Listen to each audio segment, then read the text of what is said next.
Bienvenue à tous sur Tempo Afrique TV.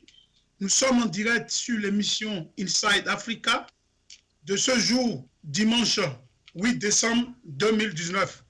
Toutes mes excuses, chers internautes, par rapport à ma voix qui ne porte pas bien, ce soit dû à une grippe depuis quelques jours. Aujourd'hui, nous avons le plaisir de recevoir depuis notre studio de Washington DC un habitué de ce plateau avec qui nous allons passer en revue les faits saillants qui ont marqué la vie politique et civile béninoise au cours de l'année 2019. Le premier tempo rétrospectif 2019 de votre émission Inside Africa sera donc vu et débattu par Dr Bertin Corvi, l'Iroko politique béninois. Il s'agira d'un vrai zapping politique de l'année 2019 au Bénin que nous allons ensemble décrypter. Docteur Corvi, encore une fois, bienvenue dans l'émission Inside Africa sur le plateau de Tempo Afrique TV. Bienvenue, docteur Corvi. Merci pour votre invitation renouvelée. Merci beaucoup, docteur Corvi. Vous l'avez reconnu, même s'il est en chapeau, toujours reconnaissable. Le premier point qui va ouvrir le bal des questions de ce zapping politique, docteur Corvi, s'articule autour de cette affaire de 3000 kg de cocaïne arraisonnée en Uruguay en direction du Bénin et qui vous a coûté le déplacement sur le Paraguay, continue de faire couler beaucoup d'encre, docteur. À cet effet, les internautes attendent avec impatience les informations supplémentaires. Dites-nous les dernières nouvelles dans ce dossier et votre trouvaille à la frontière de la Bolivie et du Paraguay. Docteur Corvi, vous avez la parole. Alors, je vous remercie de la question. Je voudrais déjà dire qu'il m'est revenu que le gouvernement béninois serait en train d'arrêter tout ce sujet afin de laver son honneur, paraît-il. Mais si tel est le cas, il faudrait que le Bénin porte plainte contre l'Uruguay qui a bien dit, urbi et orbi, que la destination c'est Cotonou. Du reste, mon voyage au Paraguay puis en Uruguay m'a laissé voir que effectivement la cargaison de riz qui est déclarée est en destination de Cotonou. Parce que sur le manifeste, il n'a jamais été question de 3 tonnes de cocaïne. Il est question de sacs de riz en direction de Cotonou. C'est le riz qui cachait la cocaïne. Donc, le Paraguay et l'Uruguay persistent et signent la destination du riz, c'est Cotonou. Il m'est même revenu de me rendre compte que le conteneur qui a chargé est venu directement de Anvers à Montevideo. Avant d'aller à Montevideo, c'est d'abord passé par Asunción, au Paraguay, où les 3221 kilos, pour être précis, ce n'est pas 3 tonnes, c'est 3221 kilos, donc 3 tonnes 221 kilos, pour être précis. Alors même 221 kilos est déjà trop. Même 21 kilos est déjà trop, puisque nous avons l'expérience de 18 kilos qui ont valu 20 ans de prison pour un fait. Alors, si on prend 3221 kilos, ça fait 3333 et quelques ans de prison. Enfin, bref, ça vous dit que la preuve est établie que le riz, le conteneur est à destination Cotonou. Autre information n'est pas juste maintenant. Tous mes efforts pour avoir celui qui a commandé le riz, tous ces efforts n'ont pas permis d'avoir de nom. Et je vais vous dire pourquoi. Les enquêtes sont de telle sorte que c'est une information qu'on ne veut pas divulguer afin de ne pas avertir le suspect. Donc, vous n'aurez pas de nom. Vous entendrez peut-être dans un mois ou bien dans 2 mois qu'on a arrêté telle personne à tel aéroport, ou bien le FBI ou telle police est venue arrêter telle personne, etc. De tels dossiers se traitent dans la discrétion. Mais une chose est certaine, toutes les agences qui font la lutte contre la drogue, se sont intéressées déjà au dossier. Donc, il n'y a aucun moyen de faire taire le dossier si c'est le but à Cotonou qui fait arrêter les pauvres innocents qui en parlent. Voilà. Nous allons revenir sur l'arrestation des activistes au niveau des réseaux sociaux. Docteur Corvi, pourquoi le nom du port autonome de Cotonou est-il cité dans ce scandale? Pourquoi on retrouve le nom du port autonome de Cotonou dans ce trafic? Pourquoi pas le Togo? C'est aussi simple que le port autonome de Cotonou est connu pour un produit, le riz, oui ou non? Le riz, la denrée que le Bénin importe le plus. Mais on mange aussi du riz. On mange aussi du riz. Voilà, mais pourquoi pas le port de Lomé? Oui, mais alors, première question, pour faire de la pédagogie. Le Bénin est connu pour sa grande quantité d'importation de riz, qui du reste n'est pas pour la consommation des Béninois. Si la quantité de riz importé au Bénin devrait être consommée par les Béninois, chaque Béninois au petit déjeuner devrait prendre un sac de 50 kilos, au déjeuner 50 kilos et au dîner le soir 50 kilos. Alors, c'est pour vous dire que la quantité, la masse de riz qui vient au port de Cotonou n'est pas pour la consommation des Béninois. Ça, c'est un. Maintenant, c'est-à-dire, le port de Cotonou est lié au port d'Anvers. Et Anvers est une plateforme de la drogue, c'est connu au monde. Et malheureusement, le port de Cotonou est contrôlé aujourd'hui par Anvers. Ce sont des soupçons, on ne peut pas jamais des preuves mathématiques, mais ce sont des soupçons. Ces soupçons-là laissent croire, laissent justifier pourquoi c'est à destination de Cotonou. Mieux, à Cotonou, ce sont des privés qui contrôlent désormais les marchandises qui entrent dans le pays. Ce n'est plus la douane, ce n'est plus l'État directement. Mais vous faites référence à quelle structure? Au PVI? Mais enfin, le PVI, c'est la fonction. La structure, c'est Bénin Contrôle. D'accord. C'est-à-dire, le Bénin Contrôle exécute le PVI. C'est ça, d'accord. La vérification qui devrait revenir à la douane, qui est l'émanation de l'État, est laissée à une structure privée. Bénin Contrôle qui devait être un agent technique, un opérateur technique qui assiste la douane, a pris la fonction de la douane. Bénin Contrôle, ces agents devaient être des techniciens au service de la douane béninoise. Mais tel n'est plus le cas. Aujourd'hui, c'est l'inverse. Le coucou a occupé le nid du phénix. C'est désormais la douane qui travaille pour Bénin Contrôle. Et c'est ça le drame. C'est ça. Mais qu'est-ce que vous voulez déduire là? Si ça n'a rien à voir avec le trafic que des gens envoient des conteneurs sur le port du Bénin, et si Bénin Contrôle est là, et si il y a le port du Bénin qui est géré par le port d'Anvers, je ne vois pas vraiment quelle analyse vous voulez, quelle déduction vous voulez faire. Non, je ne fais pas de déduction, je fais un constat et je fais la déduction maintenant par l'absurde, c'est-à-dire la probabilité que cette quantité de drogue sortent par le port de Cotonou, aujourd'hui tend à plus l'infini qu'il y a quelques années.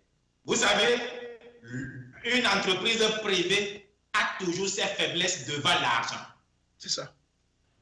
Et je vous dis, malheureusement, qu'on aime Patrice Talon ou qu'on ne l'aime pas, président du Bénin, eh bien, c'est lui qui a amené le port d'Anvers à prendre contrôle du port de Cotonou. C'est lui qui a encore la cœur dans Bénin Contrôle. Alors, c'est là où le soupçon naît. C'est ça. Maintenant, malheureusement, on n'aura jamais la preuve par neuf que le Bénin et son président sont innocents ou le Bénin et son président sont coupables.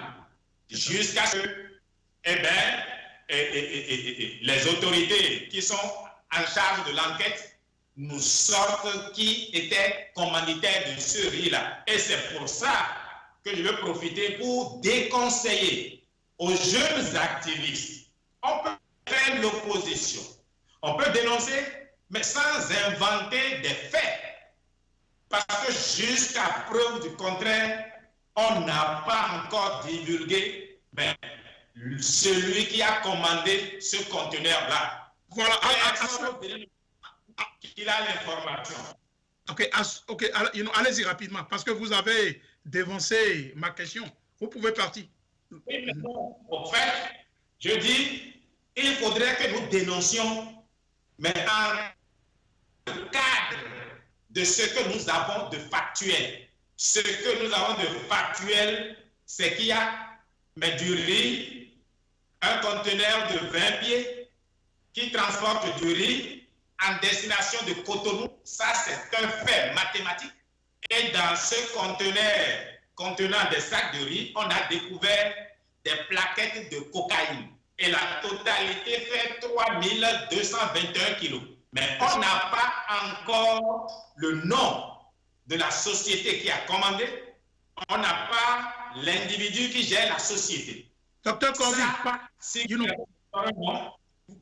parlant de ces faits factuels, donc on peut dire que la probabilité elle est une en ce qui concerne cette quantité de riz est poudré et en ce qui concerne la destination Bénin, donc la probabilité elle est une. Beaucoup d'internautes ont dit que le rôle de Bénin Contrôle en ce qui concerne le PVI, c'est de connaître ce que nous appelons, ce que le politologue même Boni Oru a dit la fois passée ici, c'est-à-dire l'origine, c'est-à-dire le shipper, il pouvait être connu et on pouvait anticiper par rapport à ce qui s'est passé au point d'origine. Mais pourquoi les autorités béninoises n'ont pas pu anticiper une telle chose, sachant qu'ils ont cette capacité d'intervenir jusqu'à l'origine, c'est-à-dire à la destination du chargement de ce produit prohibé. Réagissez rapidement, s'il vous plaît. Alors, dans les attributions de Bénin Contrôle, il est bien écrit que Bénin Contrôle doit avoir des correspondants dans chaque pays, origine des marchandises qui sont envoyées vers le Bénin. C'est ça.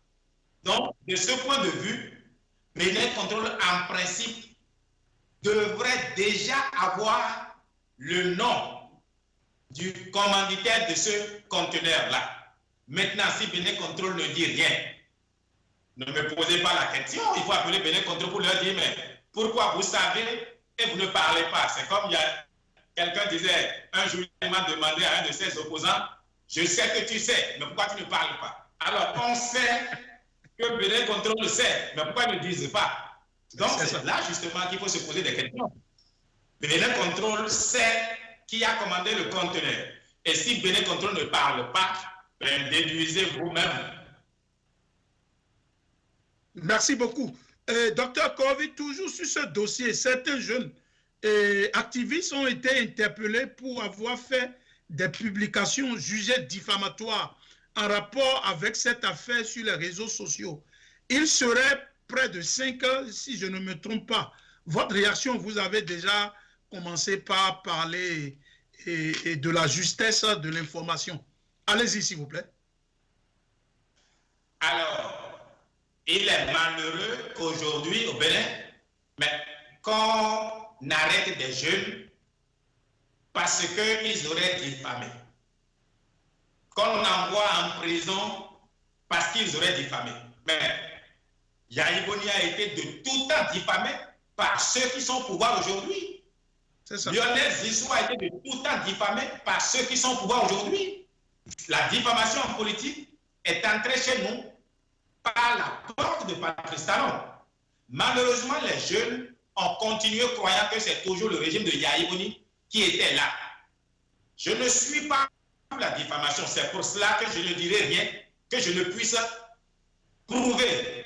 C'est vrai. Et j'ai été choqué et j'ai été blessé de voir certaines publications qui attribuaient déjà la cargaison à l'entourage de la première dame. Il n'y a aucune preuve par rapport à cela.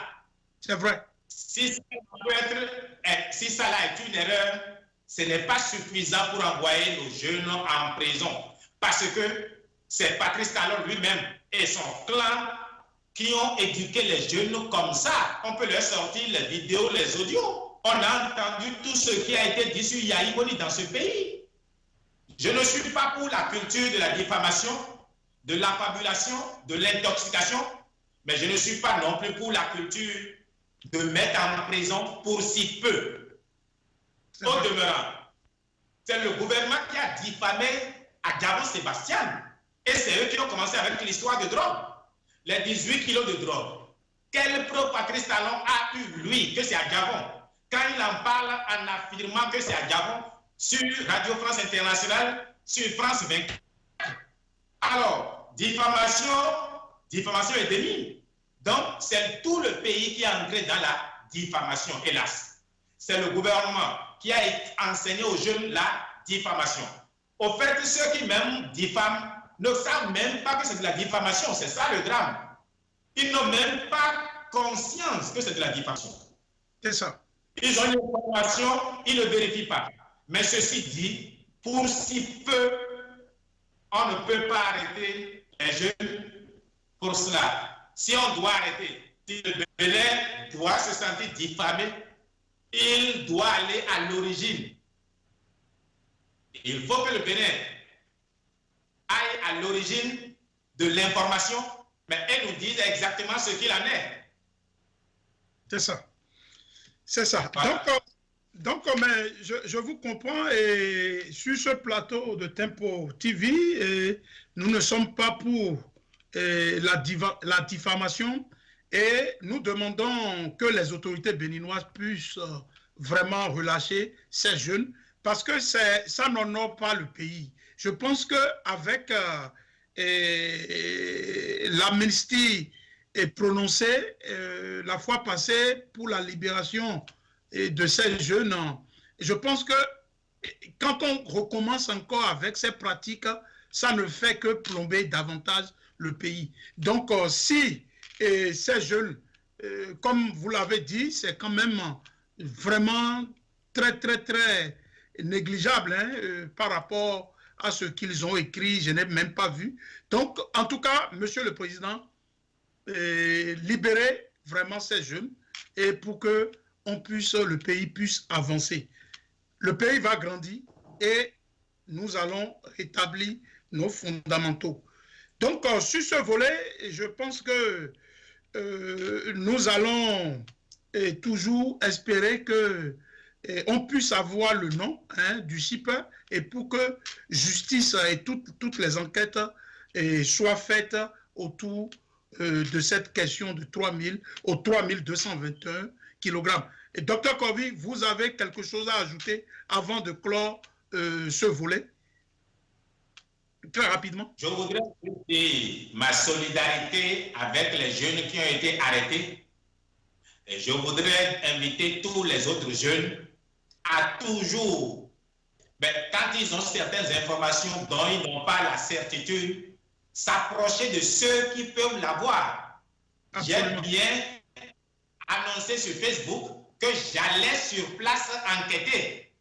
J'ai utilisé mes réseaux universitaires pour avoir plus d'informations et je peux vous dire, je n'ai pas eu le nom de celui qui a commandé. Et d'ailleurs, c'est même bien, c'est à Bénin Contrôle de sauver la République en le nom de celui qui a commandé ce riz. Il n'est pas exclu que celui qui a commandé le riz n'y ait pas mis la drogue dedans, ce n'est pas exclu. Mais dites-nous au moins celui dont on a usurpé le conteneur pour mettre 3221 kilos de drogue. Maintenant, je vais vous dire une chose. Il n'est pas exclu non plus que la drogue venue à Cotonou puisse être réexportée pour l'Europe. C'est tellement simple. Le Bénin est exportateur des balles de coton. Le coton est blanc, la drogue est blanche. Eh bien, on met ça dans des balles de coton en avant. Ça se retrouve en Europe. Donc, la capacité de réexportation de cette drogue-là du Bénin sur l'Europe, le Bénin en a la logistique. Ce sont les balles de coton. Mais on ne dit pas que c'est ce qui aurait dû être fait. On n'en a aucune preuve jusqu'à date.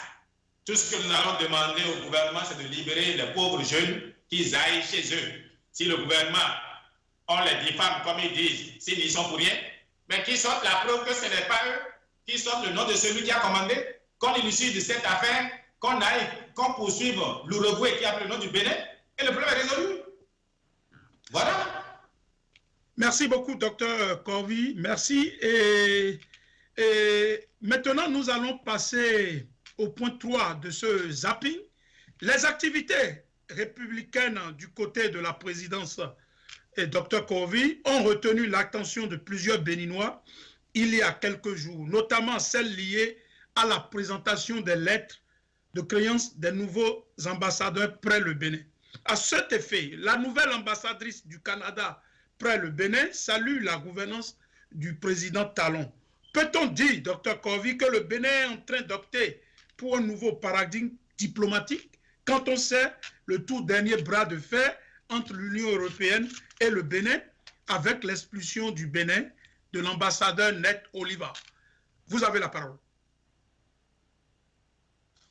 Bon, alors, je ne sais pas ce que cette ambassadrice a vraiment dit parce que ce que j'en sais a été écrit par Aboubakar Takou. Alors, Aboubakar qui dit Aboubakar Takou, Takou est quelqu'un, je ne vais pas le traiter de griot, mais enfin, puisque je n'ai pas écouté la dame elle-même, mais c'est Takou qui dit que l'ambassadrice soutient la révision de la Constitution, je me méfie de ce que Takou dit. Maintenant, à imaginer que la dame ait vraiment dit cela, donc nous sommes dans les suppositions. Mais Talon, Patrice Talon, devrait la renvoyer du Bénin, puisqu'elle fait ingérence dans les affaires intérieures du Bénin.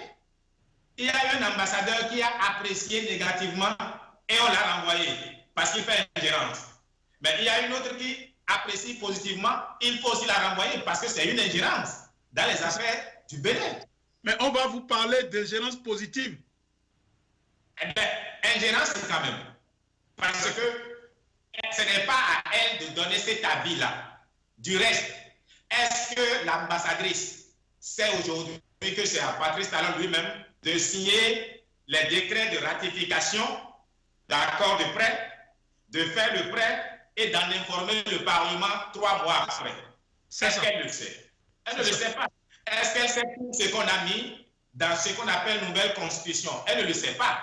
On lui a juste parlé de la Cour des comptes et de la discrimination positive en faveur des femmes. C'est une femme, elle est contente de savoir qu'on fait une bonne place aux femmes. Mieux, c'est une femme qui était devant un homme au visage émacié et bien fardé, qui paraissait beau, bien habillé. Ben, il faut que une femme commence par dire. Mais docteur Corvi, reconnaissez, le président Talon est un bel homme. Il est élégant.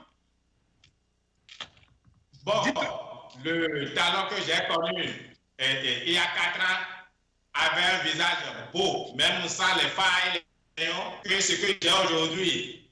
Et chercher, poser plutôt la question à la femme de M. Talon le matin, quand il n'est pas avec ses produits de beauté, à quoi il ressemble. Bref, les produits de beauté le rendent beau, tant mieux, je suis content pour le Bénin. Mais l'essentiel pour moi, c'est que la dame n'a pas donné un avis technique. Elle n'est pas constitutionnaliste, donc elle n'a pas pu comprendre ce que nous dénonçons. Nous dénonçons. Au demeurant, ça c'est une ingérence dans les affaires béninoises. Si la constitution béninoise est bonne, c'est aux Béninois de le dire. Ce n'est pas à l'ambassadeur du Canada. C'est ça. Maintenant, est-ce qu'elle connaît la constitution qu'on essaie de tripatouiller? Parce que je vous l'ai dit toujours, le Bénin n'ayant pas de parlement, n'a pas pu avoir une constitution modifiée, n'a pas pu avoir une nouvelle constitution. Ne vous y trompez pas.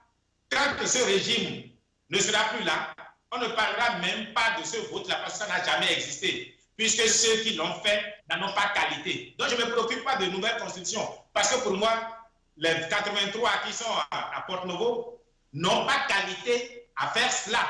Pourquoi vous voulez que je me préoccupe de ce qu'une dame dit sur une constitution qui n'existe pas? C'est comme si on lui a montré une partie de l'iceberg, c'est-à-dire la partie la plus attirante. Et donc, c'est ça, elle n'a pas eu le temps de fouiller le fond pour savoir que, comment dirais-je, c'est le président seul qui a le feu vert de ratifier les accords internationaux. C'est quand même un peu sans précédent. Et quand on sait que on a un parlement aussi aux ordres et dépourvu de tout ingrédient démocratique, c'est quand même sans précédent que le Canada, qui soit un grand pays et puisse jeter des fleurs et applaudir quelque chose qui est pratiquement remis en cause dans la sous-région. En tout cas, nous allons voir si c'est pratiquement un shift en matière de diplomatie ou pas, ou soit c'est un nouveau paradigme, comme je l'ai dit. En tout cas, le Canada n'est pas, c'est un pays démocratique par essence, et je ne pense pas que ce que Taku a publié ou ce que l'OETB a semblé dire, ça peut être utilisé comme fond de communication. Nous attendons pour voir Dr Corvie. Dr Corvie, on va passer à un zapping, à un point extrêmement important qui fait pratiquement le buzz, non seulement au Bénin, mais au niveau sur le plan international. Comme vous le savez, le président de la République à l'international adore prendre le large sur les questions d'ordre économique et financier au bénéfice de se porter garant de la cause panafricaine et d'être vu en champion lumineux par une opinion africaine en quête de levier et de leader panafricaniste.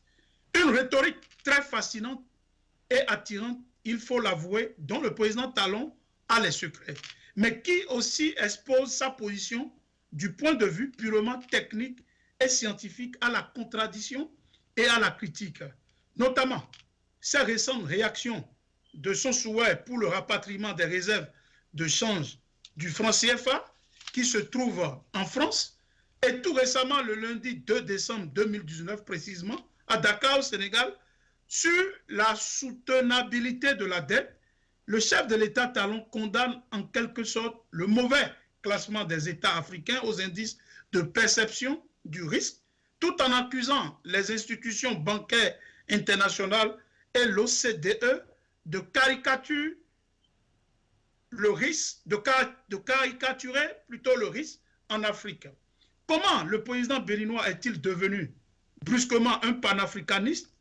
Prône-t-il un panafricanisme nkrummaniste ou rupturiste, ou tout simplement de la diversion politique pour rattraper un écart diplomatique dans le Conseil des Nations? Docteur Corvie, réagissez.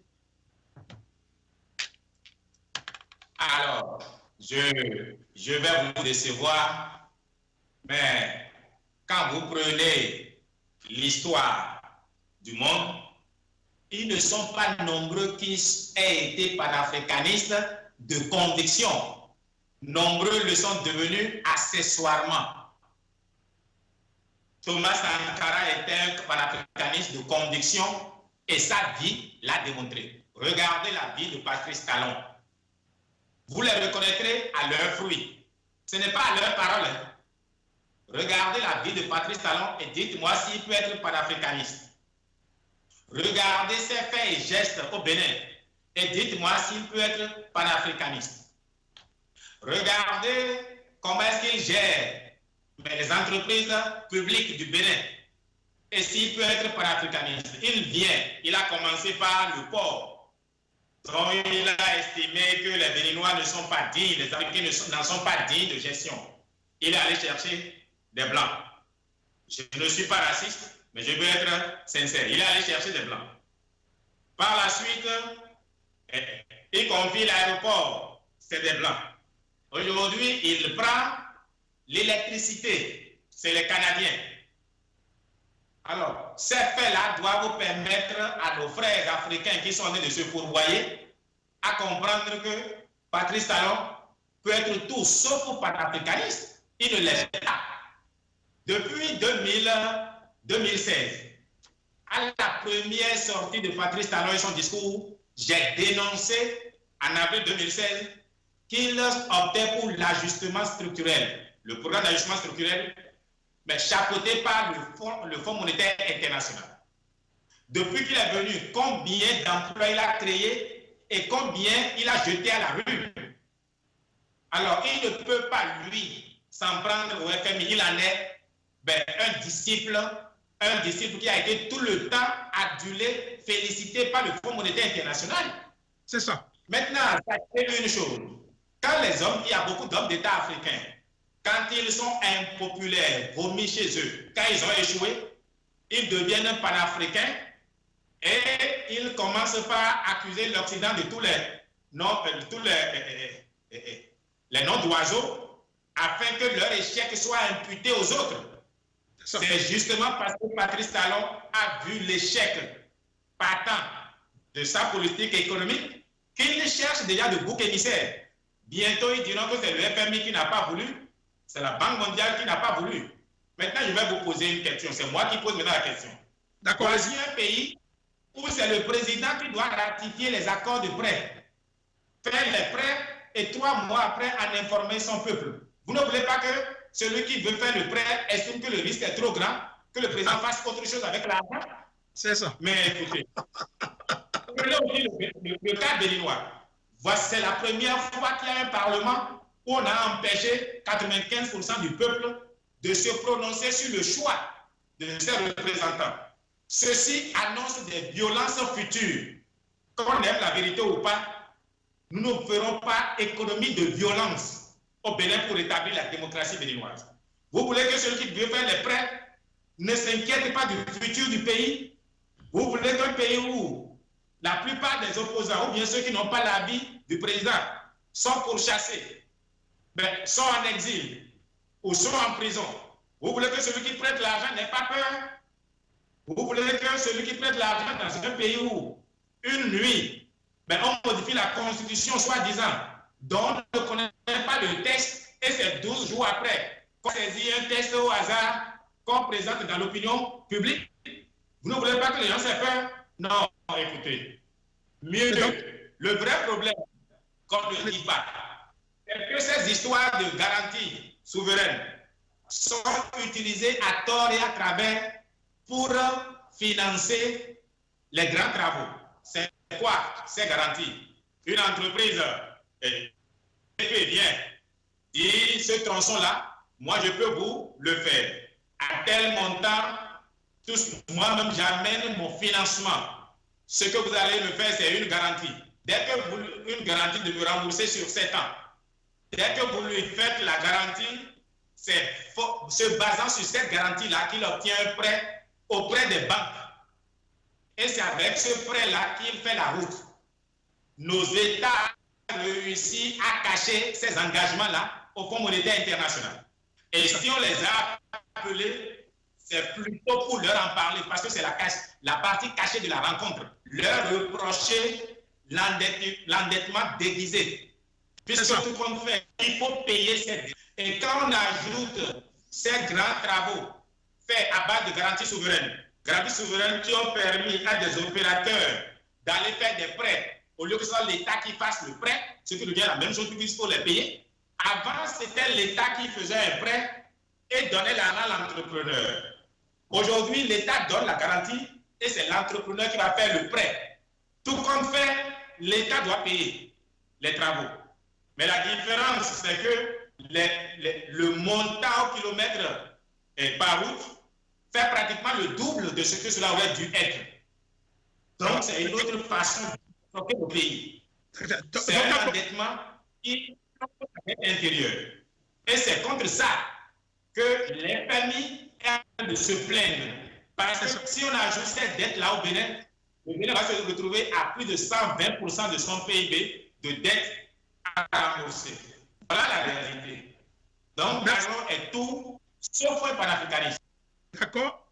Mais docteur Corvi, quand le président Talon parle de vouloir caricaturer le risque en Afrique, c'est-à-dire le risque, cette perception du risque, et qui est pratiquement un stéréotype au niveau des pays africains. Mais il y a quand même une vérité dans ce qu'il martèle.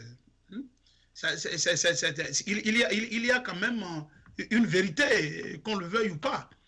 Cette caricature, c'est toujours le risque. On voit l'Africain par rapport à ce stéréotype. Donc, enfin, moi, je pense que... Allez-y. Patrice Talon pose un vrai problème, mais il le pose mal.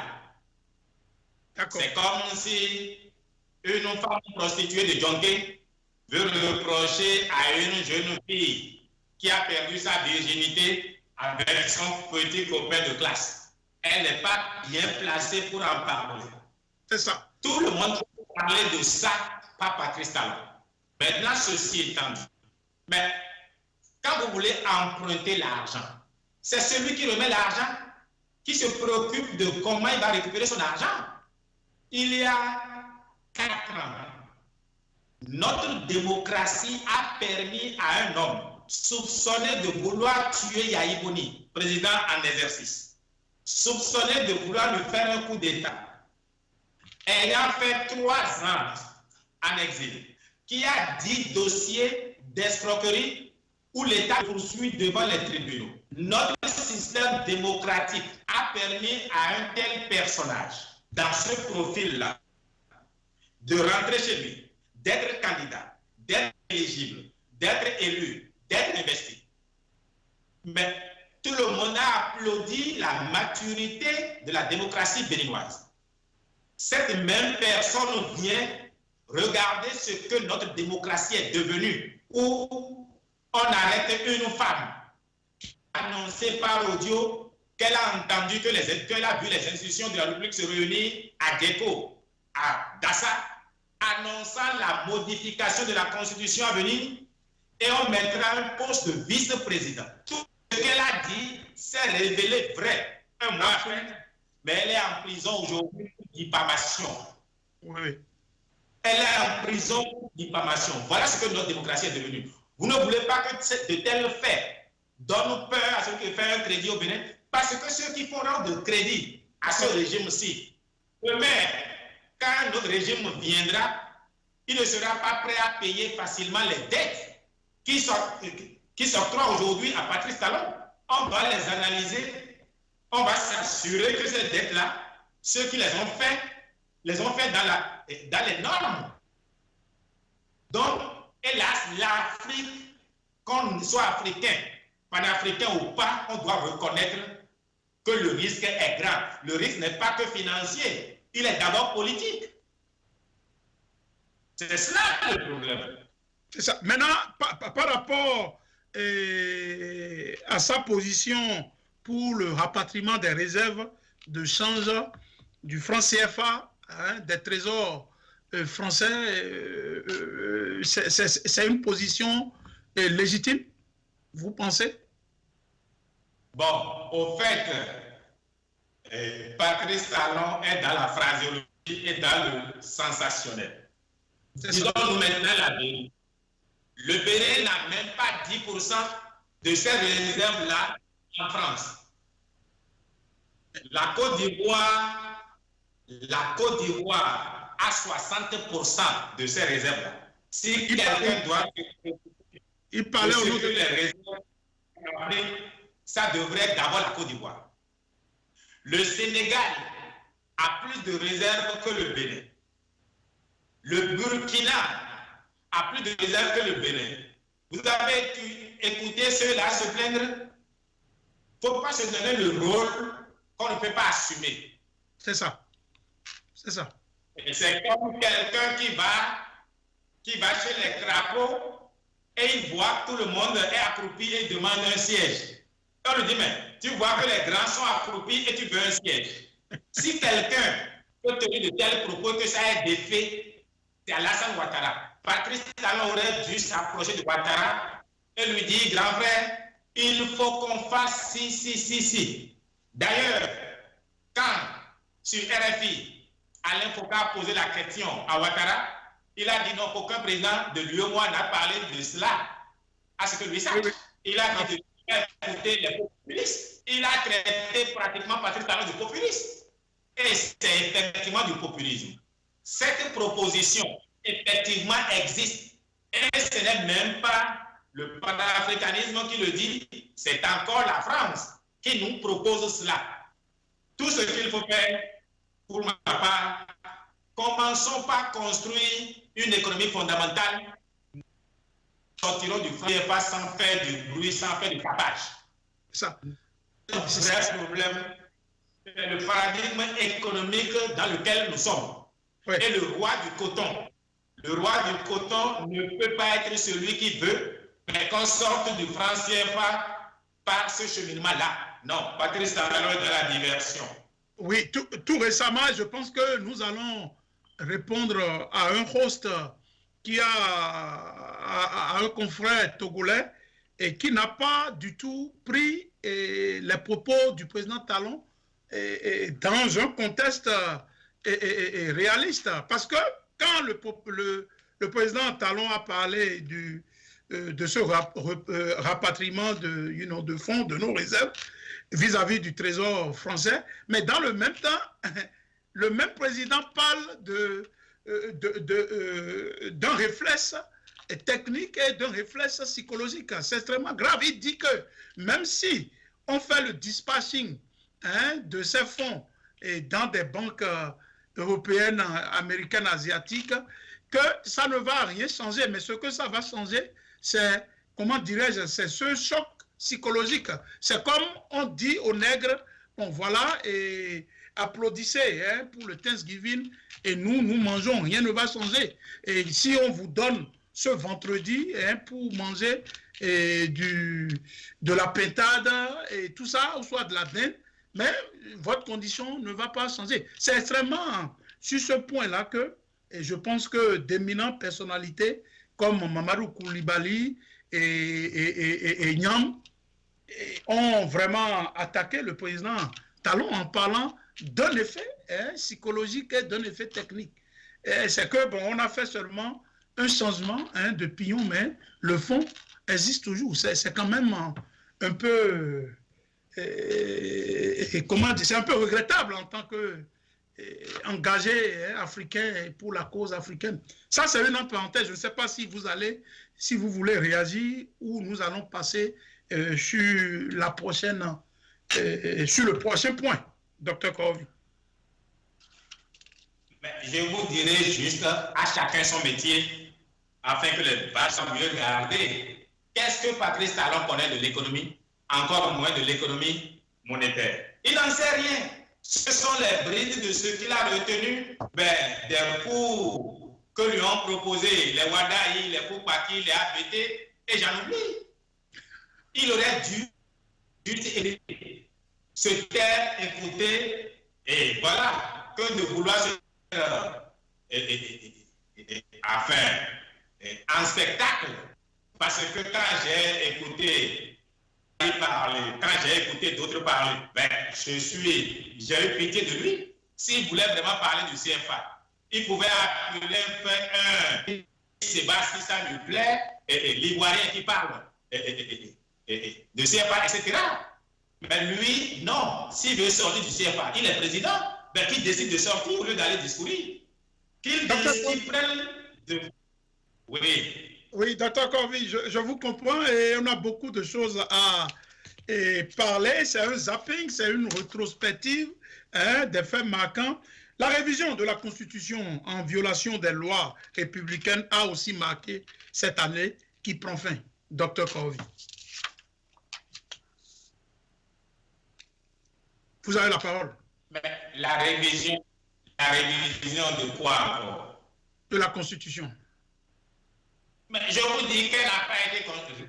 Ceux qui sont là, ceux qui se sont donnés ce rôle-là n'en ont pas qualité. Elle n'a pas été révisée, notre Constitution. Ne vous faites pas de soucis. Notre Constitution a vécu un assaut qui est illégal. Et je ne discute pas de ce qui est illégal. Notre Constitution n'a pas été révisée. Il faut se le mettre dans la tête. D'accord. Le décapissement de la résistance Filao du feu général président Mathieu a aussi garni le menu de l'actualité en 2019. Votre réaction par rapport à ça, Dr Corvi? Ben, c'est tout simplement malheureux et c'est triste. Cela montre justement le manque d'amour de Patrice Talon et son régime à l'histoire du Bénin. Parce que qu'on aime Kérékou ou pas, Kérékou est bien le père de la nation béninoise. Puisque c'est par lui que nous sommes devenus Bénin.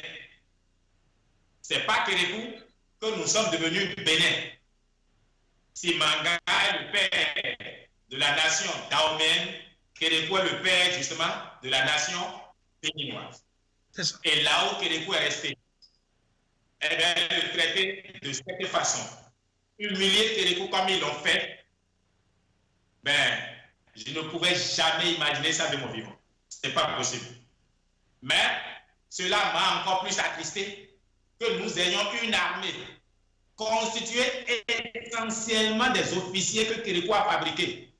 Parce que ce sont ceux qui ont fait Bembereke, formés par Kérékou, voulus par Kérékou, qui dirigent aujourd'hui l'armée béninoise. L'armée en tant qu'institution devrait s'opposer à l'humiliation de son père fondateur. C'est ça. L'armée n'a rien fait, c'est plutôt des civils qu'on a entendu des sons de cloche de colère. Et cela démontre tout le drame béninois. Nous n'avons plus aucun corps constitué pouvant s'opposer à la volonté du prince qui a perdu raison. Bref, cela passera parce que Kérékou restera immortel dans les cœurs des Béninois. On peut détruire là où il avait vécu. Mais je vais vous faire une confidence. Allez-y, en réalité, Kérékou est celui plutôt qui rappelle à Patrice Talon sa mauvaise gestion. Donc il s'est dit, en détruisant ce bâtiment, on n'aura plus le nom de Kérékou. Parce qu'il sait que tout ce qu'il fait là, il remplit toutes les conditions qui ont justifié un renversement le 26 octobre 1972.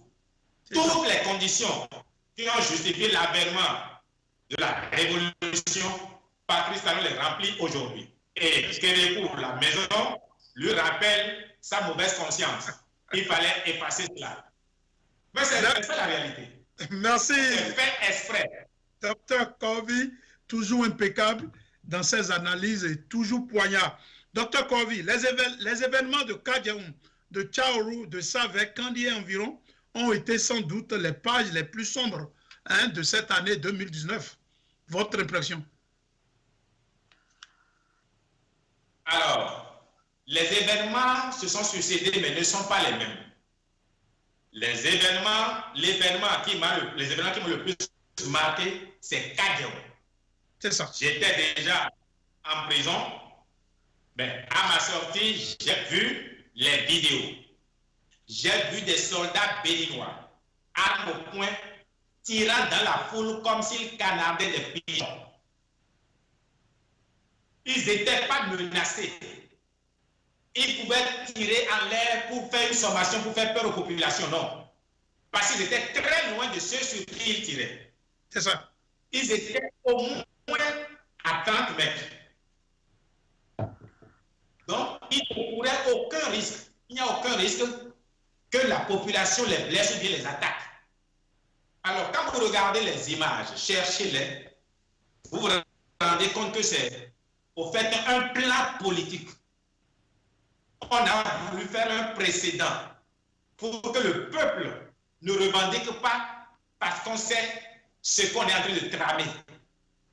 Si aujourd'hui, quand l'opposition dit le peuple va défendre sa démocratie, je dis non, le peuple ne pourra pas. Sinon, ça mettra trop de temps. C'est tout simplement parce qu'on a tiré sur la population à main nue, à volonté, à souhait, tout simplement pour lui faire perdre le désir de défendre sa démocratie par les voies de revendication connues de la démocratie. Donc, c'est fait. Il n'y avait aucun objectif militaire qui était attaqué. À Kadjeron, la présidence n'était pas attaquée, le président n'était pas attaqué, le Parlement n'était pas attaqué, aucun ministère n'était attaqué. Donc, rien ne justifie qu'on tire sur des populations comme ça, c'est-à-dire qu'on a mitraillé à volonté sans chercher même sur qui la balle peut tomber. Je voudrais que vous vous souveniez qu'en 2015, quand Yaïboni avait envoyé arrêter Azanaï, les populations se sont soulevées, on a brûlé même des camions de police. Oui, oui. Il n'a jamais ordonné. Alors donc, cet assassinat-là est fait à dessein et l'amnistie ne peut jamais couvrir cela. Ceux qui l'ont fait doivent savoir que tôt ou tard, ils en répondront. Et moi, j'accuse personnellement Patrice Talon d'en être l'instigateur. C'est ça.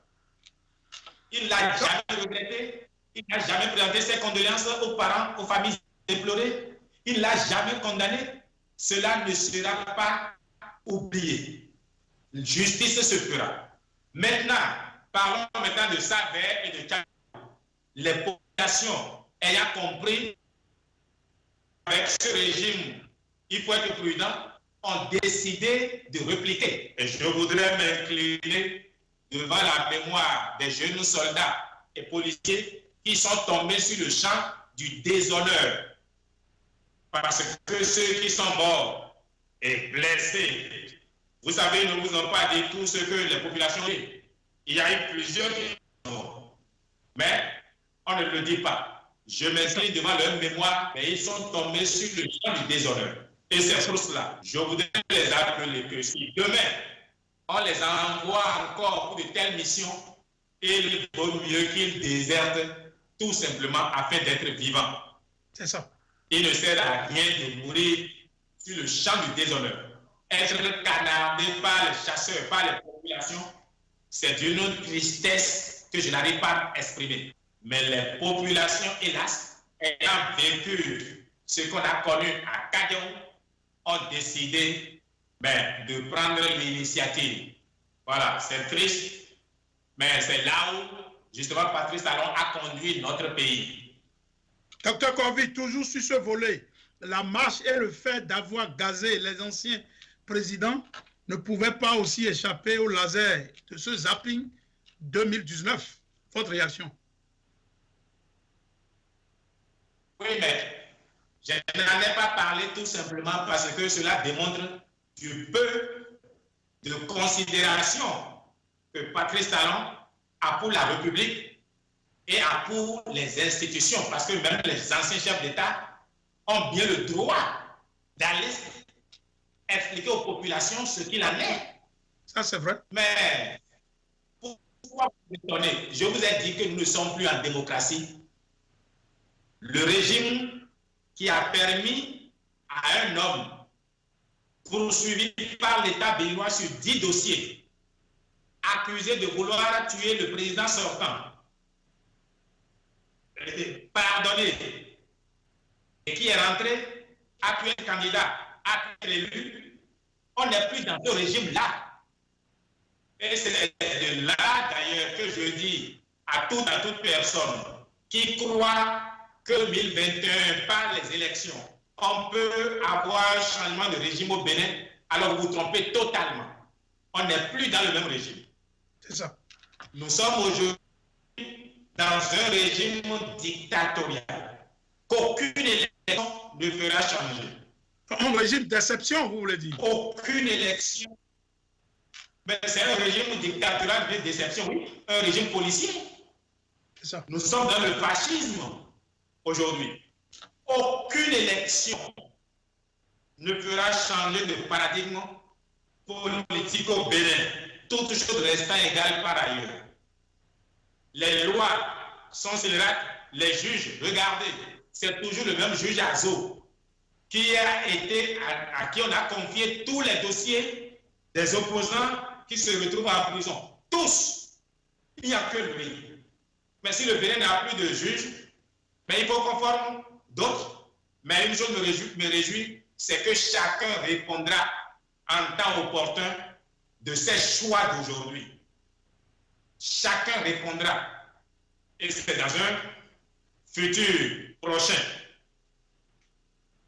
Docteur Corvi, l'assignation de 52 jours forcés du président Yahi Boni à son domicile a été, on peut dire, l'incroyable mais vrai de l'année 2019. C'était sans précédent. Votre réaction? Ben, ça démontre encore à souhait les grains du chapelet de toutes les violations des droits politiques, des droits humains, mais toutes les humiliations que notre démocratie a connues. Mais ce n'est pas différent de tirer sur les populations, ça dénote de la même stratégie. Au fait, ça a été fait pour détruire dans le subconscient des Béninois que Yahi Boni pouvait être utile encore à quelque chose, qu'il avait encore un brin de pouvoir, qu'il avait encore une crédibilité. Il fallait tuer son honneur. C'est ça. La signer 52 jours pratiquement en prison, même si c'est chez lui. Mais c'est du jamais vu au Bénin. Le talent n'est pas con. Et c'est pour ça que le respect et de l'admiration pour lui, pour cette décision d'assumer même sa folie. S'il y a une chose qu'on peut reprocher à Talon, mais c'est qu'il fait ce qu'il veut faire au vu et au su de tout le monde et il annonce d'avance. C'est l'opposition qui ne prend pas sa disposition. Vous savez, à quelqu'un qui est devenu fou, mais l'opposition veut se comporter en homme civilisé. Et c'est tout le drame aujourd'hui. Nous menons une lutte asymétrique. Nous voulons lutter avec les voies démocratiques alors que nous avons affaire à une dictature, à un régime d'exception. On ne va jamais gagner une telle bataille. Tant qu'on ne changera pas de règles de combat, nous n'aurons jamais la victoire. Le tête-à-tête manqué entre Yahi et Talon a fait peut-être plomber davantage l'As Cotonou-Abuja. Ce tête-à-tête manqué, vous n'êtes pas sans savoir et tout ce que cela a causé. Et quand on sait que l'ancien président nigérian n'a pas été du tout à l'aise par rapport à son audience au palais de la Marina. Donc du fait qu'il n'était pas accompagné de l'ancien président Boni Yahi. Votre réaction par rapport à ce point? Alors, le tête-à-tête manqué. Au fait, Yahi Boni s'est vite ressaisi parce que tête-à-tête manqué, certainement qu'il y avait un programme de se voir entre Yahi et Patrice Talon. Rien n'est point sûr, mais enfin, c'est comme ça que le camp Patrice Talon est tenté. À la dernière minute, Yahi Boni ne s'est pas rendu. Heureusement pour lui. Parce que si Yahi Boni se rendait à ce tête-à-tête-là, politiquement, il était fini. Il a eu la chance de ne pas s'y rendre. Le peuple aurait confondu à Patrice Talon et l'aurait vomi à jamais. Heureusement pour Yahi Boni. Au contraire, ce tête-à-tête manqué, c'est Yahi Boni que ça a sauvé, parce que le peuple ne comprendrait pas que Yahi puisse se rendre à un tel rendez-vous sans Soglo, sans Zanaï, et j'en oublie. Maintenant, Patrice Talon, se croyant malin, voulait se donner une virginité nouvelle en utilisant des photos de Yahi Boni. Et c'est pour ça que ça fait mal à Patrice Talon, parce que Patrice Talon, il ne se préoccupe pas du fond, il se préoccupe de la forme. Imaginez international, comme montre Yahya Boni et Patrice en se donnant la main. Mais pour tout le monde, pour la diplomatie, c'est que la réconciliation béninoise est faite. C'est qu'il n'y a plus d'opposition au Bénin parce que les gens ont à tort tendance à confondre l'opposition béninoise à Yahya Boni, ou bien à Soglo, ou bien à Zanaï, ou bien à Kaovi. Non, ce n'est pas, personne en opposition avec Patrice Talon, c'est le peuple béninois qui est opposé à la gouvernance qui est faite. C'est ça. S'il y a une disparaît demain, si tout le monde disparaît, il y aura toujours la même opposition. Absolument. Donc, c'est le peuple qui est opposé à la gouvernance. On le gère. C'est ça. Il ne s'agit pas d'une lutte de personnes. Docteur Corvi, la dernière question de ce zapping, s'articule autour de la fermeture de la frontière bénino-nigériane. Le grand frère nigérian n'a toujours pas fini de donner les fessées à son petit frère le Bénin. À travers le gouvernement de la rupture, dira quelqu'un. Que pensez-vous? La fermeture reste toujours fermée. Et ça sera votre fin. Alors, la fermeture de la frontière, telle que c'est géré, montre les responsabilités de nos gouvernants. Telle que la fermeture de la frontière béninoise est gérée, montre l'irresponsabilité de nos gouvernants. Et je vais vous dire pourquoi. Quand en 2004, Obasanjo avait fermé la frontière, le président Mathieu Kérékou, paix à son âme, est vite allé voir Obasanjo et lui a dit, s'il n'ouvre pas la frontière afin que les commerçants et importateurs béninois puissent tout au moins couler le stock déjà sur mon territoire, les banques béninoises vont s'écrouler. L'économie béninoise va s'écrouler. Les banques vont faire faillite et les petits déposants vont même plus toucher leurs fonds. Kérékou n'est pas économiste. Obasanjo lui a dit pourquoi donc? Et à Kérékou de lui répondre.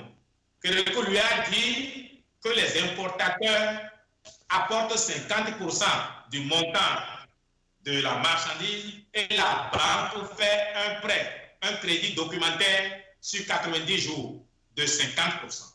Ça voudrait dire les stocks qui sont aujourd'hui dans les magasins sont achetés à crédit à 50%.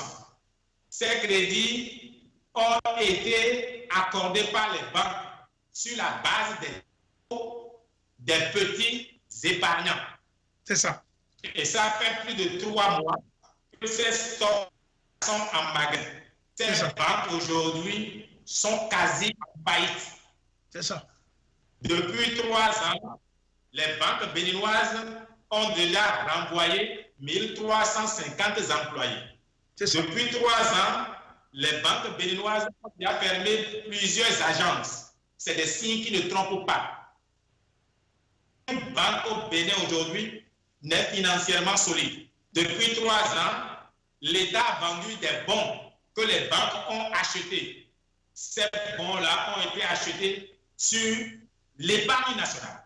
C'est pour dire, si on n'ouvre pas vite la frontière, pour que tout au moins le stock qui est déjà sur le territoire national soit écoulé, nos banques vont s'écrouler, vont faire faillite. Théoriquement, elles sont déjà en faillite, mais la faillite va se prononcer si la fermeture de la frontière continue. Merci beaucoup, docteur. Les grands importateurs. Merci beaucoup, docteur Corvi. C'est la fin de cette émission. Et je remercie mon invité, docteur Bertin Corvi, sans oublier la collaboration technique du grand Gaïndé sénégalais, gourou du network, je vais nommer Malik Sall, qui a pu rassembler en 1 heure les États-Unis et la Bolivie.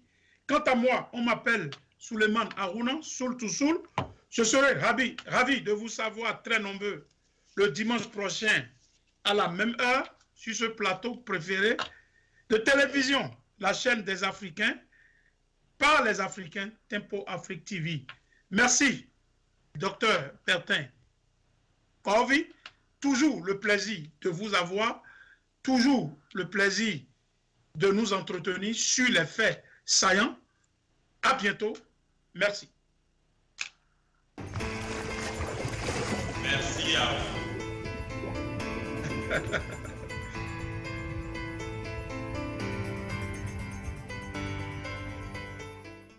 Du nouveau à Minneapolis, Tempo Afrique Travel. Vous voulez voyager? Achetez vos billets d'avion à l'agence de voyage Tempo Afrique Travel. Avec l'agence de voyage Tempo Afrique Travel, pas de problème de connexion, pas de problème de transfert de vol. Avec l'agence de voyage Tempo Afrique Travel, c'est le voyage en toute tranquillité, en toute beauté, de votre maison jusqu'à votre destination. Votre satisfaction est notre plaisir.